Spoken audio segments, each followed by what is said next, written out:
aussi celui qui n'entre pas dans l'enclos à mouton par la porte, mais qui l'escalade par un autre côté. Celui-là est un voleur et un bandit. Mais celui qui entre par la porte est le berger des moutons. C'est pour lui que le gardien ouvre la porte. Les moutons entendent sa voix, il appelle ses propres moutons par leur nom et les mène dehors. Lorsqu'il les a tous fait sortir, il marche devant eux. Et les moutons le suivent, parce qu'ils connaissent sa voix. Ils ne suivront pas un étranger, ils le fuiront, parce qu'ils ne connaissent pas la voix des étrangers. Jésus leur donne ce discours figuré, mais eux ne surent pas ce qu'il leur disait. Jésus leur dit encore, « Amen, Amen, je vous le dis, c'est moi qui suis la porte des moutons. Tous ceux qui sont venus avant moi sont des voleurs et des bandits, mais les moutons ne les ont pas écoutés.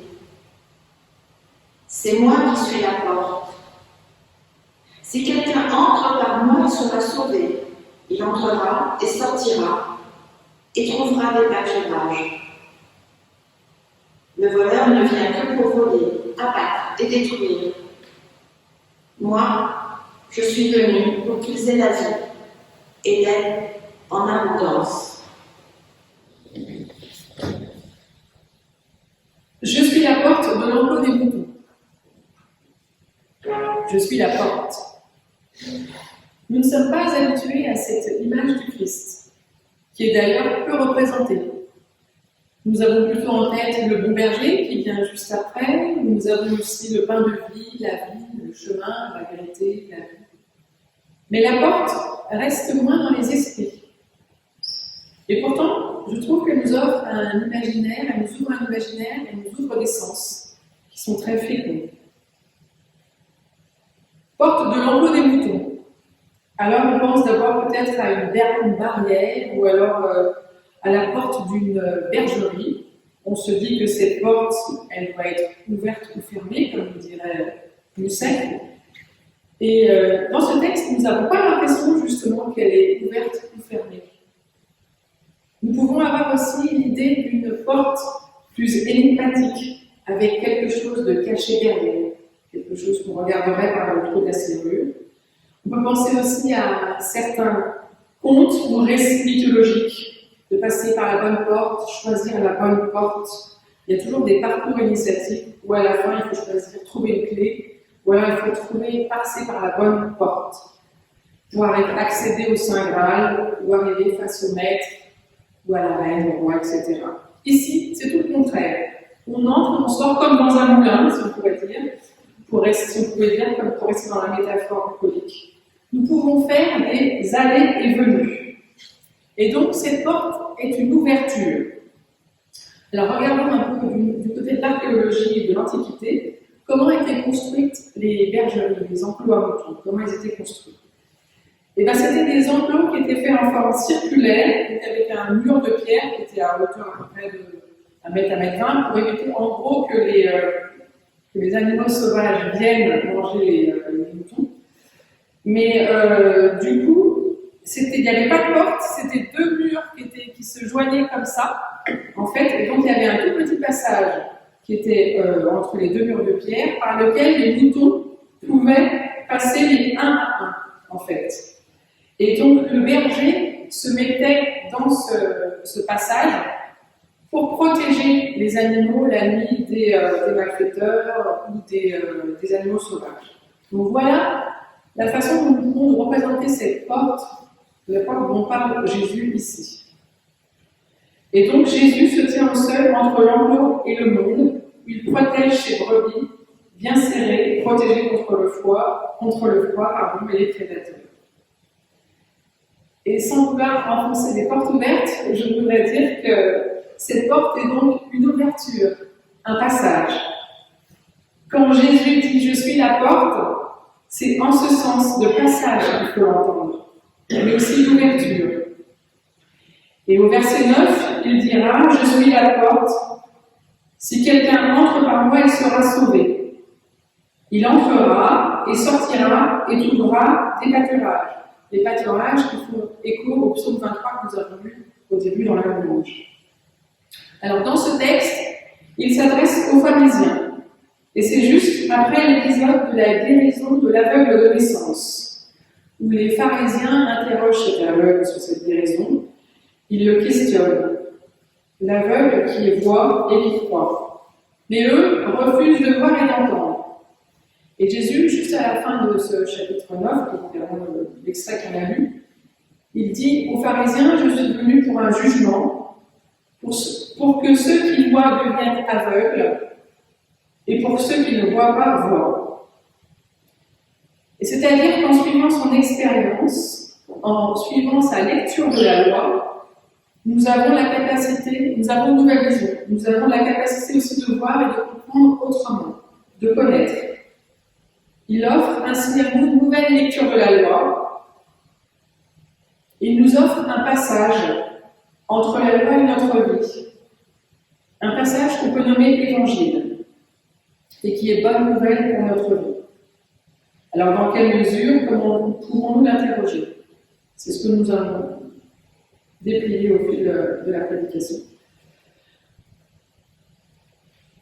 Déjà, nous pouvons connaître, grâce à Jésus, Dieu. Et nous allons faire ensuite l'expérience de la relation et avoir confiance, nous dit Jean. Car Jésus nous offre la vie en abondance. Alors, pour ce passage, c'est le passage vers la connaissance. Dans l'évangile de Jean, la connaissance de Dieu se fait par Jésus. Et elle est fondamentale. C'est lui qui nous révèle Dieu. C'est par Jésus seul. Jésus, solus Christus de la foi protestante d'ailleurs. Cette relation nous permet, en confiance, de connaître Dieu. Un petit peu, en tout cas. Et Jésus connaît les brebis par leur nom. Il connaît sa voix. Elles le connaissent et elles le suivent. Il y a donc une connaissance réciproque qui permet une relation. Car le Dieu en Jésus-Christ est un Dieu de relation. Un Dieu qui parle à l'aveugle de naissance, un Dieu qui nous parle, qui va nous chercher où nous sommes, dans nos fragilités, dans nos difficultés, mais qui nous relève. Indépendamment que ce soit le jour du sabbat ou non, il est là. Et il veut pour nous le meilleur, la vie en abondance. Et enfin, la confiance. Alors c'est un drôle d'endroit, un drôle d'endroit que celui nous décrit Jésus, puisqu'on le voit, on peut escalader pour entrer, et ce sont les voleurs qui prennent ce chemin. Lui, en revanche, il dit qu'il est passé par la porte. Le gardien lui a ouvert. On pourrait dire qu'il l'a reconnu. Il n'a montré patte blanche. Et là encore, on voit qu'il y a une nécessité de confiance. Il rentre par la porte, c'est-à-dire qu'il se montre tel qu'il est. Pas comme les loups ou les brigands. Pas comme les voleurs dont il parle, qui peuvent renvoyer par exemple aux faux prophètes dans Ézéchiel 34.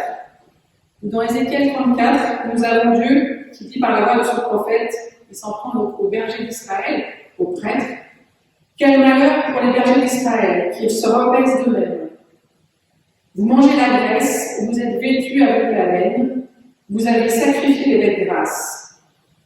Vous ne faites pas paître le troupeau. Je nommerai à leur tête un seul berger qui les fera paître, David mon serviteur. Il sera leur berger. Moi, le Seigneur, je serai leur Dieu, et David mon serviteur sera prince au milieu d'eux.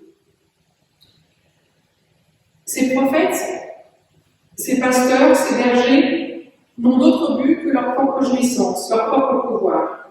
Et ici, donc, Jésus s'en prend aux faux prophètes, aux docteurs de la loi, aux pharisiens, ou à nous-mêmes si nous utilisons des procédés de manipulation, d'autoritarisme, d'abus de confiance pour parvenir à nos fins.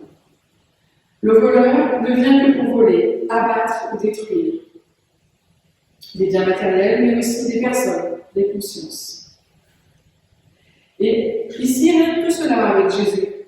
Il vient par la porte, offre la liberté de conscience, la liberté de mouvement, la liberté en confiance. Je suis la porte. Si quelqu'un entre par moi, il sera sauvé. Il entrera et sortira. il trouvera des pâturages. Moi, je suis venu pour qu'ils aient la vie et qu'ils l'aient en abondance, nous dit-il. Alors, cette vie en abondance, elle est celle qui nous ouvre sur le monde, sur les autres, qui nous dit, à travers la porte, passe la porte, tu peux y aller, tu peux essayer. Il nous donne confiance. Et nous avons la connaissance. Par Jésus, nous avons la connaissance que nous ne pouvons pas suivre le premier venu, nous laisser enchanter par le premier air de flûte. Mais nous avons la possibilité de discerner, de voir ce qui est bon pour nous. Et que la personne que nous suivons, l'enseignement que nous suivons, n'a pour but que de nous faire vivre pleinement. Suivre le Christ, c'est ainsi recevoir la vie en abondance, par la confiance et par l'authenticité de la relation. Je suis la porte nous invite aussi à revisiter notre façon d'être, notre façon de vivre. Suis-je dans un esprit d'ouverture? Dans mes relations, est-ce que je donne? Est-ce que je fais confiance? Est-ce que je permets à mes amis, à mes enfants d'être libres dans leur mouvement, dans leurs allées et venues avec moi? Est-ce que pour les enfants, je leur donne confiance d'aller rester un ailleurs, une autre vie, une autre expérience? Ou alors, au contraire, est-ce que je vais les garder bien près de moi dans mon enclos? Est-ce que j'admets qu'ils ne pensent pas comme moi et qu'au contraire, je peux recevoir d'eux bien plus que je leur ai pensé et surtout bien différemment que je leur ai imaginé? La vie en abondance, c'est cela. C'est la vie qui déborde de tous les côtés, qui nous ouvre d'autres perspectives, d'autres points de vue, d'autres façons de vivre. La vie est en abondance parce que nous avons conscience, confiance, et parce que nos relations sont tissées de cette confiance et de cette liberté. Je suis la porte vers Dieu, nous dit le Christ. Et des portes ouvertes, sans intermédiaire, sans faux semblant, que seul Jésus, qui est relation et vérité, et qui nous fait savoir que nous sommes enfants de Dieu, donc libres et libérés, et qui nous donne ainsi de vivre avec nos proches dans la confiance.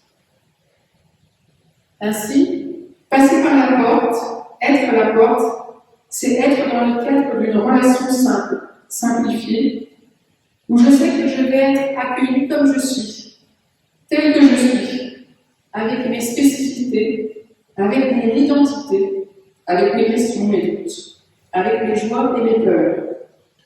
Je n'ai pas à me dissimuler, je n'ai pas à me cacher. Et donc c'est pouvoir, à mon tour, me sachant accueillir de telle sorte, accueillir chacun, chacune, avec cette même attention, cette même écoute, ce même respect.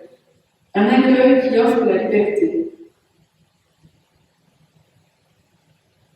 Je suis la porte, si quelqu'un entre par moi, il sera sauvé. Il entrera et sortira et trouvera des pâturages. Je serai sauvé, nous serons sauvés si nous pouvons vivre dans cette confiance et avoir l'espérance, la liberté. Si nous n'avons pas peur de faire des allers-retours, des allers-venues, et d'aller à la rencontre des autres, du monde, et de témoigner de cette grâce, de cette confiance et de cette liberté. Et c'est ce que je nous souhaite ici à la rencontre. Que nous témoignions de la vie en abondance par la grâce de Dieu. Amen.